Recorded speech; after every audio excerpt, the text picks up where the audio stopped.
Les contamos, por ejemplo, que este lunes la Dirección del Trabajo comenzó un programa de inspección a 461 locales de supermercados y retail en todas las regiones del país para fiscalizar la figura del operador de tienda. Esta es una nueva categoría con desempeños multifuncionales que ha sido impugnada por el servicio. Para conocer más detalles, estamos con Pablo Centeno, director del Trabajo. Director Pablo Centeno, bienvenido. Y bueno, en primer lugar preguntarle, ¿qué es esta figura del operador? ¿Cuántas funciones están cumpliendo estos trabajadores en este minuto? ¿Qué es lo que han detectado ustedes? Muy buenos días, Valentina. Bueno, efectivamente el día de ayer dimos inicio al Programa Nacional de Fiscalización del Comercio, un programa que surge a requerimiento de bastantes denuncias que han hecho las organizaciones sindicales de distintos comercios del sector. Y es un programa que se va a expandir por 2 meses en todo Chile, 461 establecimientos, y vamos a fiscalizar 3 materias. Una de esas es precisamente lo que se conoce como polifuncionalidad, multifuncionalidad, operador de tienda, multioperador, tiene distintas denominaciones, que es una situación que viene ocurriendo particularmente desde antes de la pandemia, de alguna manera se profundiza, ¿no?, con posterioridad a la pandemia, y que ha sido declarada ilegal, no solamente por la Dirección del Trabajo, sino que también por los tribunales de justicia, que es aquella situación en la que un trabajador realiza múltiples funciones a la vez, ¿no?, en simultáneo, en una misma jornada diaria, semanal, etcétera, y lo que evidentemente no está permitido por nuestro Código del Trabajo. Eso es lo que vamos a fiscalizar, cómo se está presentando esa figura. Hemos tenido ya experiencia en esta materia, fiscalizamos algunos comercios puntuales, tanto el año pasado como a principios de este año, y hoy día, a propósito de la persistencia en esta situación, decidimos, ¿cierto?, iniciar este programa nacional de fiscalización. ¿Hasta a cuántas tiendas, a cuántos retail, supermercados quieren llegar? ¿Y qué pasa si hay reincidencia? Porque entiendo que en abril, mayo, ya también realizaron una fiscalización, se entregan multas si se encuentra esta figura, pero ¿cómo fiscalizar que esto no se repita y que cambien las condiciones para estos trabajadores? Bueno, lo que nosotros esperamos efectivamente es que una vez que tengamos los resultados de estos procesos de fiscalización, podamos buscar otros mecanismos que nos permitan ir abordando esta situación e ir generando cambios.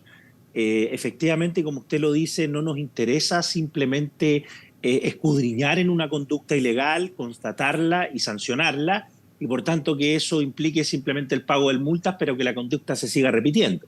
Y precisamente dada la reiteración que hemos venido evidenciando en el tiempo de esta figura, es que desarrollamos este programa que, según la consulta que usted me hacía, hoy día se extiende a un número bien importante de establecimientos, son 461 los que vamos a fiscalizar en todo el país, de, yo diría, prácticamente 15 empresas, no quiero dar los nombres en este minuto, y esperamos, por cierto, a partir de los resultados de este proceso, también ir generando otros mecanismos. La Dirección del Trabajo, por cierto, tiene esta herramienta fiscalizadora que es muy potente, cuyo resultado, ¿cierto?, frente al incumplimiento son las multas, pero también tenemos otras herramientas.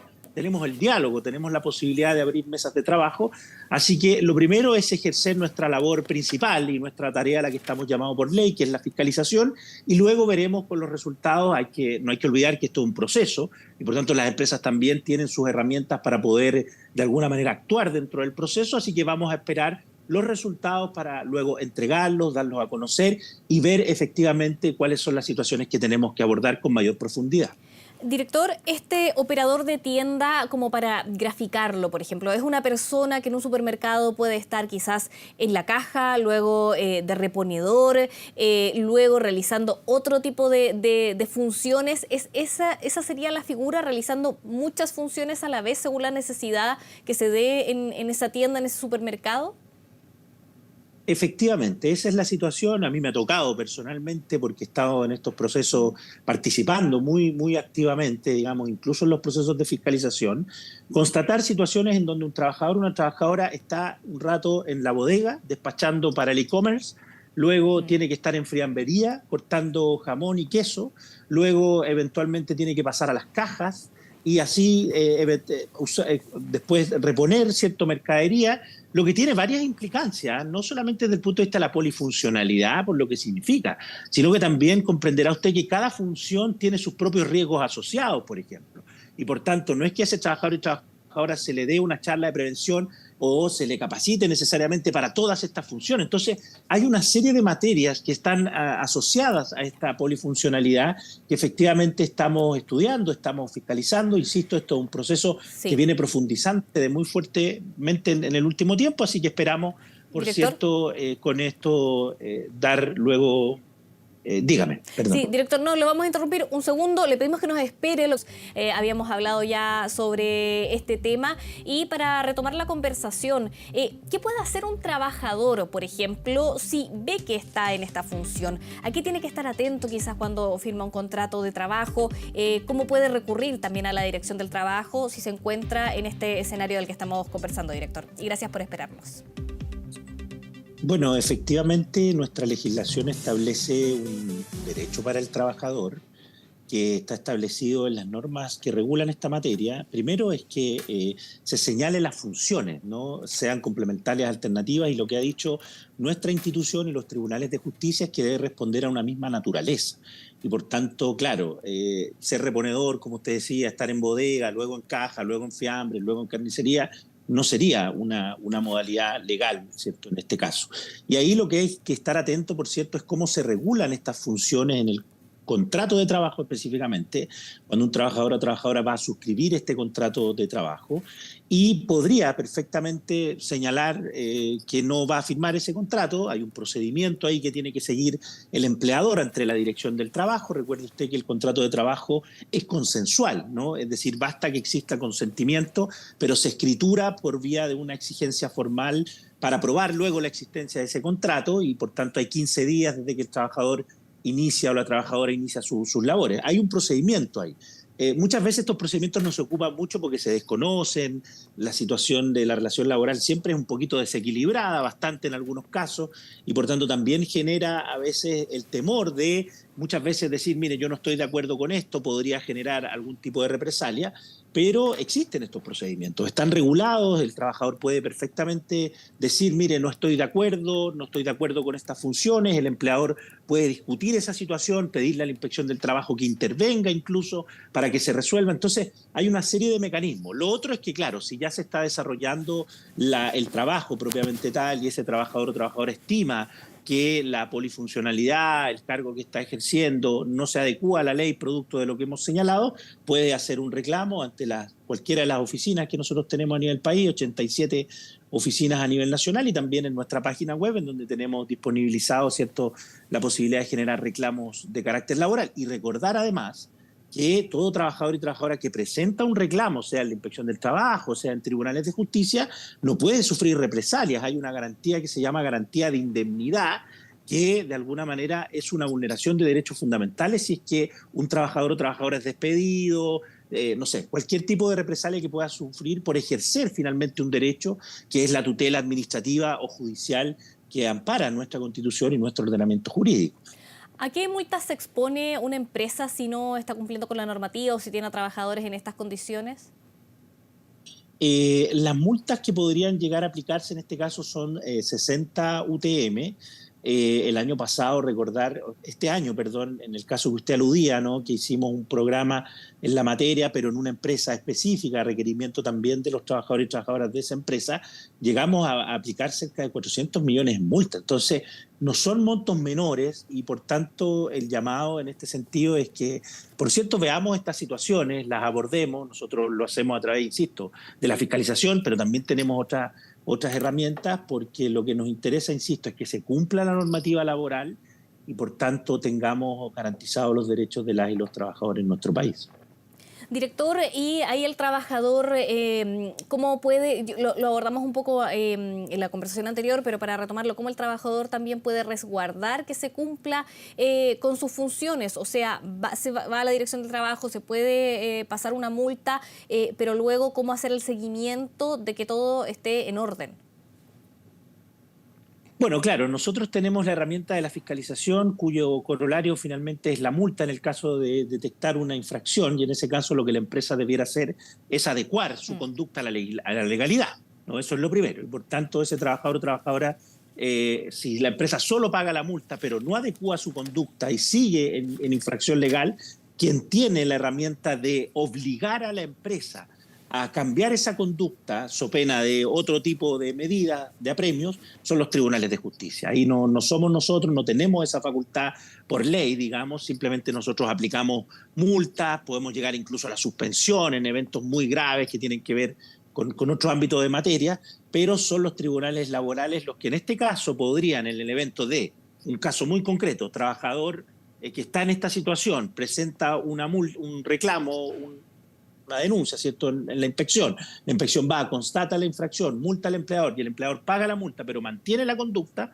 ese trabajador perfectamente podría ir a tribunales de justicia, vía Corporación de Asistencia Judicial, si es que evidentemente está sujeto a gratuidad, o a través de un abogado particular, y es el tribunal el que en ese caso debiera ordenar que ese empleador corrija su conducta, so pena, insisto, de otros apremios. Ya lo han hecho, ¿eh? Aquí hay antecedentes judiciales previos en donde los tribunales han obligado, ¿cierto?, a las empresas a modificar contratos que eran declarados ilegales en el marco de esta figura, por decirlo de alguna manera.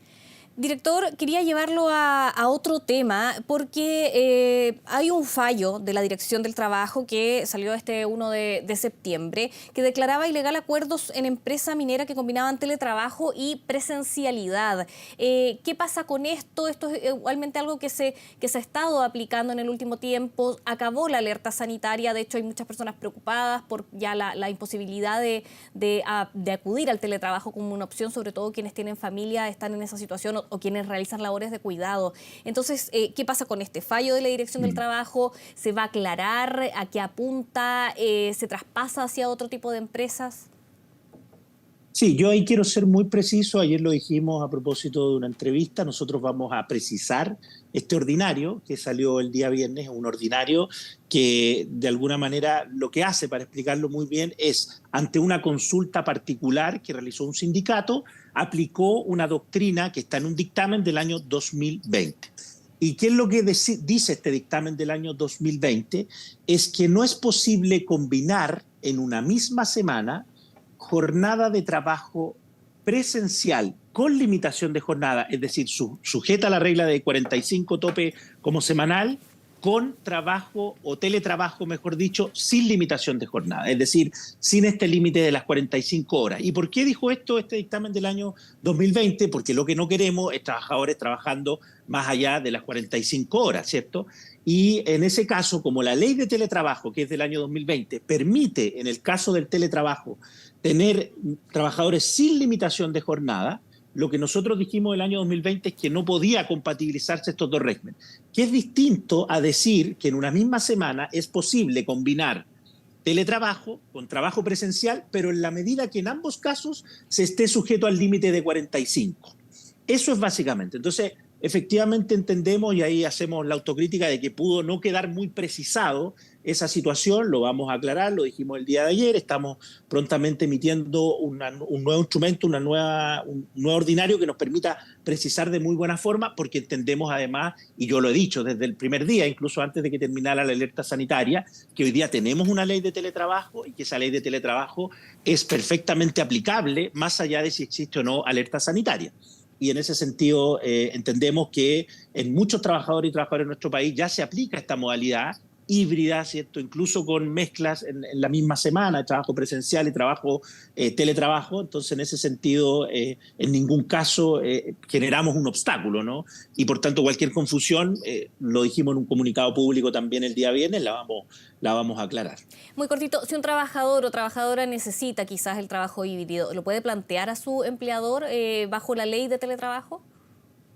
La ley de teletrabajo permite, ¿cierto?, que a través de un pacto trabajador-empleador se puedan pactar modalidades de teletrabajo o trabajo a distancia. Y también, como usted lo decía, modalidades híbridas, ¿no? Siempre y cuando se respeten los límites de jornada si es que se dan una misma semana, tal como lo decía yo anteriormente, que es lo que resolvimos el año 2020.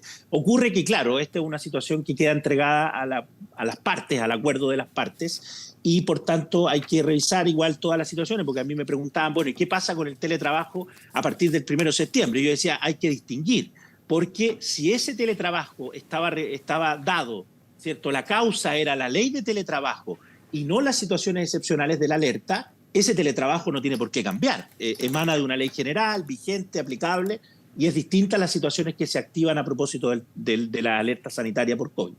Bien, perfecto. Pablo Centeno, director del Trabajo, gracias por la entrevista y también por habernos esperado en medio de este punto de prensa del gobierno sobre la agenda de derechos humanos. No, Muchas gracias. muy importante la temática de derechos humanos, así que no hay problema. Muchas gracias a ustedes. Buenos días.